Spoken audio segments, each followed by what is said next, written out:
Welcome to Geek Leak, and welcome to our segment we call On Brand with Brandon, Connecticut. I'm Brandon, Connecticut, and first up, we're going to talk about the Wizards of the Coast publishers have announced that Dungeons & Dragons will be doing a tie-in with Magic the Gathering.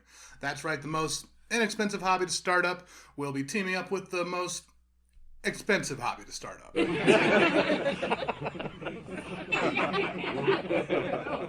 Yep, because custom-made minis, spell cards, solid metal dice, D&D Beyond subscriptions, and Roll20 add-ons, it has never cost more to play a homunculus of math and literature in your imagination.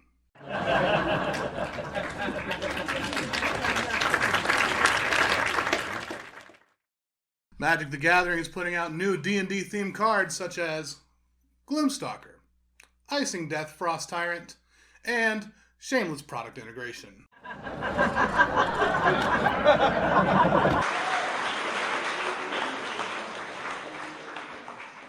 On the D&D side, on December 7th, the Magic the Gathering-inspired campaign setting Strixhaven, a curriculum of chaos, was released for min-maxers to bastardize and piss off dungeon masters everywhere.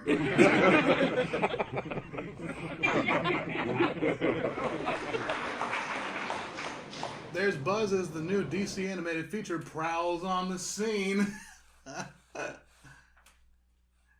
Yeah, okay, I'll move on. Coming to theaters February 8th, 2022, is Catwoman Hunted. Directed by Shinsuke Terasawa, comic book fans as well as anime fans are scratching their heads at the art direction DC decided to take with this movie. By and large, though, fans are just happy that they didn't decide to go the direction of Teen Titans Go.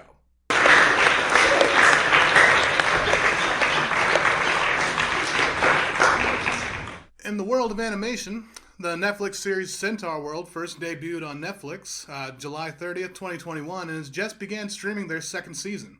Centaur World is about a horse from a much more dark and gritty world who, through plot devices, ends up in a world whose inhabitants are different variations of centaurs and answer the question, what if Walt Disney took acid with Pendleton Ward and created a show together? Megan Nicole Dong, the show's creator and voice of one of the show's main characters, through her career has mainly been behind the scenes in the art and animation departments. With current ratings between 100% on Rotten Tomatoes and 4.6 out of 5 stars on IMDb, Megan Dong can expect a long run of her show until fans inevitably ruin it with obsessive fan fictions, smear campaigns in the name of petty politics, and furries peddling Rule 34 smut that will haunt your dreams!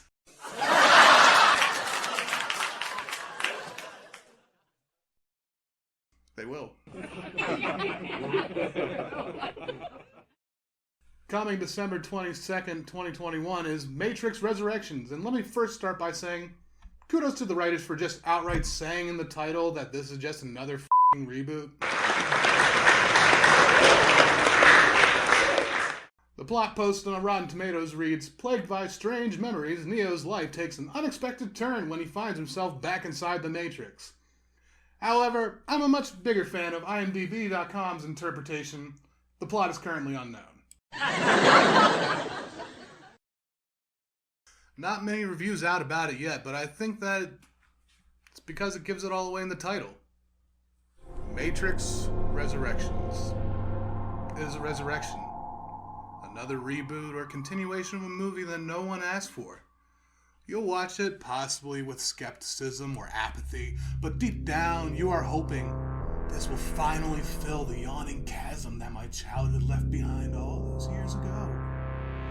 Before I was bereft of joy, and when I was full of wonder and awe at the world of fantasy, you'll watch the movie you may watch and think, well, at least it was better than Space Jam.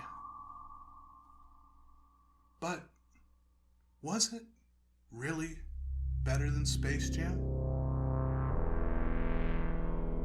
And then you look deeper inside yourself and realize who the real Monstar was all along. The rose-colored glasses of your innocence.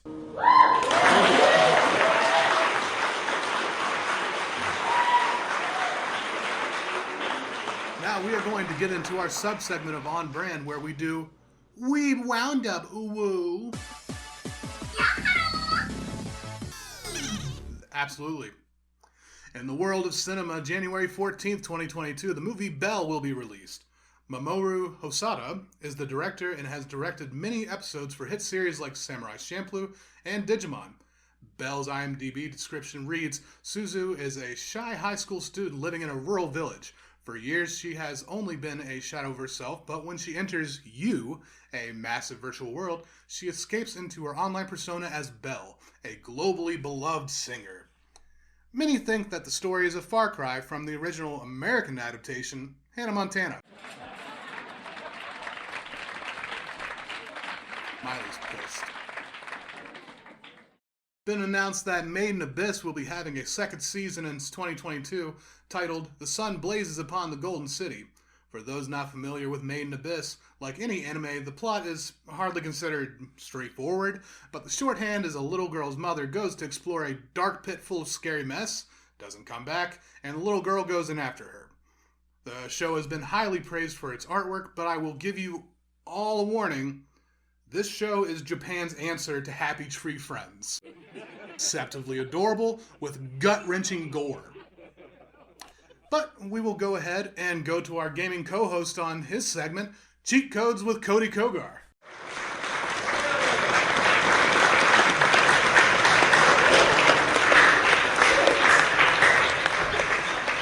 And in tech news, we're going to talk about scalper bots. Programmed bots that purchase in-demand consoles and electronics, reselling them for a profit. Much like a mid-range drug dealer, except rappers don't get street cred for programming a scripting algorithm. As proven by the release of the album Making My Software Hardware by SoundCloud rapper Little Bite. A new holiday-themed bill has been proposed to help the FTC prosecute the users of these bots, the expertly named Stopping Grinch Bots Act. The bill has been sponsored by Representative Paul Tonko, Senator Majority Leader Chuck Schumer, Senator Richard Blumenthal, Senator Ben Ray Lujan, and lifetime Mayor of Whoville, Augustus Mayhew.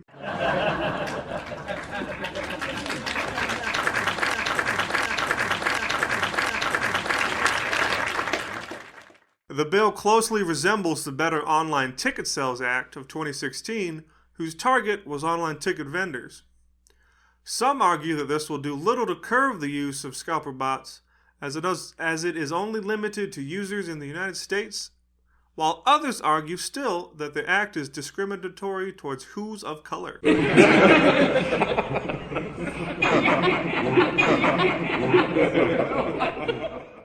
Battlefield 2042 can boast over 20 years of game development, but Battlefield 2042 was another game in a series of games released in the past year that could have used 6 more months. Published by EA, because of course it was. We actually have a correspondent on the scene. We go now live to our specialist, Sundance. Sundance, what's going on down there?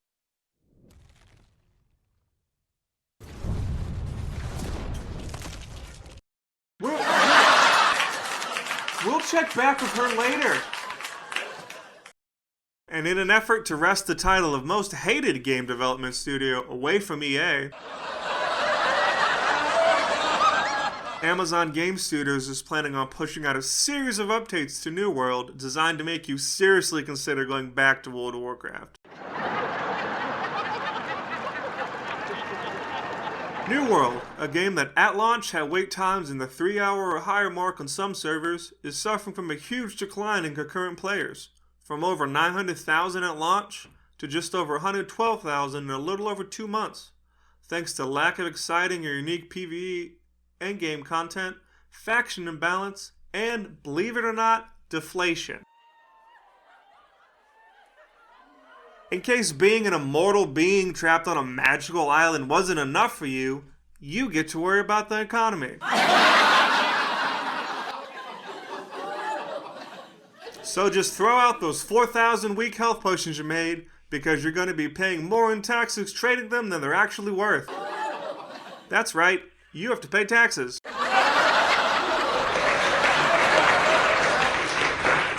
And if a deflating gold value isn't enough, Amazon Game Studios has decided to hit crafters below the belt with new changes to in-game content with the new expertise system. Much like its predecessor, expertise has you grind in-game content for progressively better gear. This core concept stays the same, but now items purchased through the trading post will have their gear scores lowered to a middle ground somewhere between your current expertise level and the gear score of that slot. Meaning that to really get the best gear for your character, you're stuck grinding out dailies to get gypsum to turn into orbs. Are the drop rates for these little gypsum pieces good? Of course not.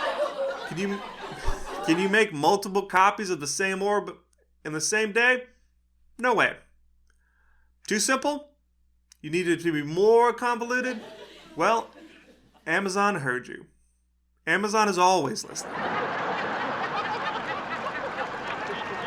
To get any topaz gypsum, you have to craft a special potion from, you guessed it, 5 each of every elemental animal of the game.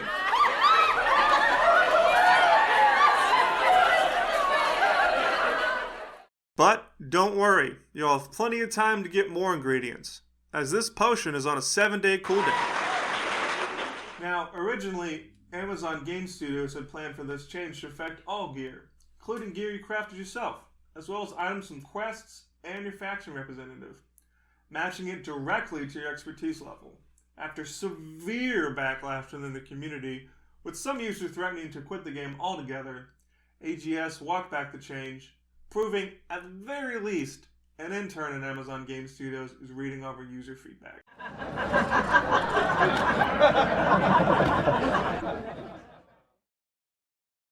Now, this game has a lot of potential, and is very visually pleasing. I love jogging through Eternum. But right now, the grind is just not fun. I mean, come on, we have other AAA games to play, like... Yeah, other games. Despite all these issues, New World is touted as Amazon Game Studios' most successful game to date. But how could we not mention other smash successes from Amazon Game Studios like 2010's Airport Mania, 2014's Tofu Fury, or the critically acclaimed 21 release You Don't Have to Pay Alimony in Space.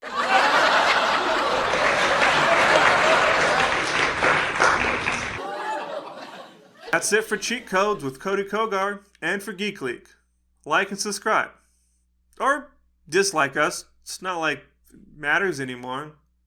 Us small creators, thank you, YouTube. You guys can still see the dislike ratios on the analytics. Motherfucker!